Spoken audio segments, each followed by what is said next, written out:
ज्योतिबा। कौन? ओ, आइए आइए अन्ना साहब चिपलूनकर, आइए विराजिए। ज्योतिबा, हमने आपके कष्टों के बारे में सुना, बहुत दुख हुआ। ये तो होना ही था अन्ना साहब। मुझे तो इस बात का बहुत बुरा लगा कि हमारी पाठशाला बंद हो गई। यहां रहकर उसे चला पाना भी बहुत मुश्किल था, लेकिन हम लोग जल्दी नई पाठशाला खोलेंगे। ये तो बहुत अच्छी बात है। हम आपसे मदद मांगने आए थे। कहिए। वही दक्षिणा प्राइज कमेटी वाला बखेड़ा, कुछ जानकारी रखते हैं आप? हाँ जानता हूं। पेशवाओं के जमाने से हर साल ब्राह्मणों को खजाने से बतौर दक्षिणा कुछ रकम दी जाती थी। ब्रिटिश सरकार ने इस रिवाज को जारी रखा। सुना है कुछ पढ़े लिखे ब्राह्मण चाहते हैं कि दक्षिणा की रकम मराठी लेखकों को दी जाए, ऐसे उठाकर अहरे गहरे ब्राह्मणों को न दी जाए। और यह भी सुना है कि इस बाबत गवर्नर के पास अर्जी भी भेजी गई है। ठीक है ना? जी हाँ, बिल्कुल ठीक। लेकिन आपका उससे क्या संबंध? मैंने उस अर्जी पर गोपाल हरि देशमुख, विष्णुपंत रानाडे और विष्णुपंत भिंडे के दस्तखत लिए हैं। तो फिर झगड़ा यह पड़ गया है कि सनातनी ब्राह्मण इसका कट्टर विरोध कर रहे हैं। उन्होंने गवर्नर को लिखा है कि दक्षिणा का मामला धार्मिक है और गवर्नर को इसमें हस्तक्षेप नहीं करना चाहिए। सनातनी लोग चाहते हैं कि सड़े गिले रिवाज बरकरार रहे। क्या धार्मिक गर्व है, क्या देशभक्ति है। और यही लोग ब्रिटिशों को मार भगाने की डिंग हाँकते हैं।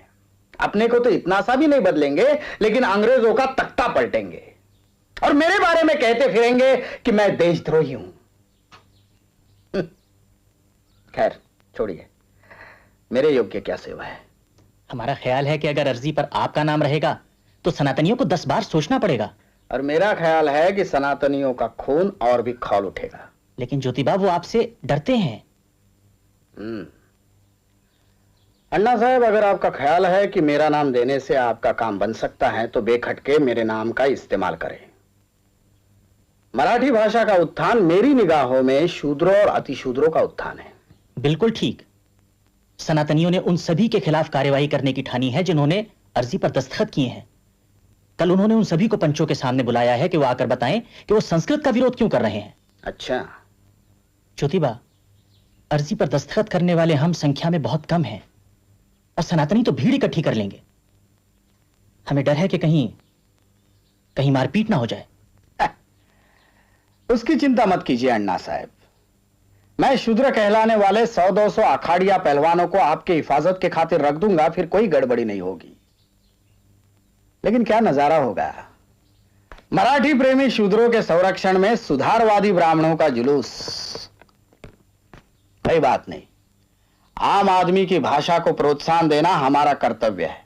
आप चिंता मत कीजिए अन्ना साहब, हम इस दक्षिणा वाली पुरातन रूढ़ी को बंद करके ही रहेंगे।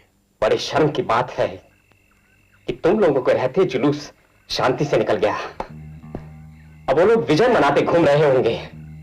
हम उन शूद्रों के साथ अकेले कैसे निपटते? चारों तरफ वही वही दिखाई पड़ रहे थे। और वो फूल वाला फूले वही इन सब बातों की जड़ में है। उसी ने शूद्रों को उकसाया है। उनकी ये हिम्मत। और हमारे बरादरी वाले ब्राह्मण सबके सब भ्रष्ट हो गए। मदद मांगने दौड़े दौड़े उन्हीं के पास जाते हैं। सुना है फुले ने नई पाठशाला खोल दी है। कहां? पुराने गंजपेट में। विष्णु पंत थत्ते नाम का एक ब्राह्मण वहां पढ़ाने भी जाता है। बर्दाश्त की भी एक हद होती है। अब बर्दाश्त नहीं होता। थत्ते मास्टर का जीना मुश्किल कर दो। हर समय दिन हो या रात उसे परेशान करो। जाति द्रोही कहीं का। और वो फूले, वो भी आसमान छूने चला है। अब वक्त आ गया है कि उसका पक्का पूरा बंदोबस्त कर दिया जाए, हमेशा के लिए।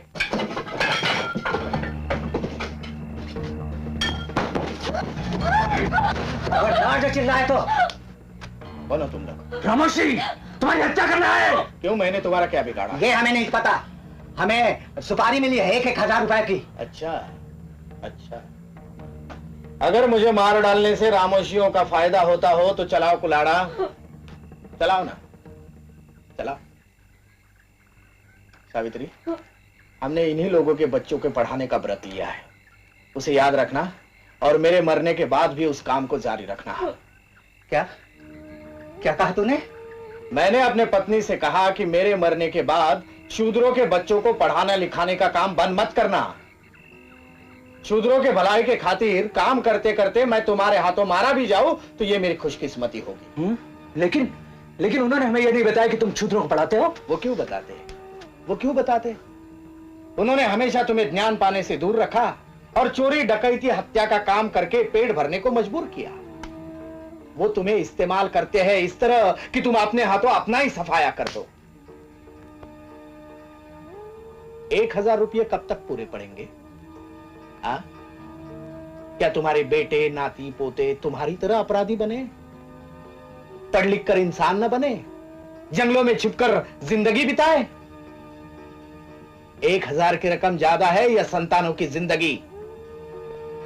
बोलो।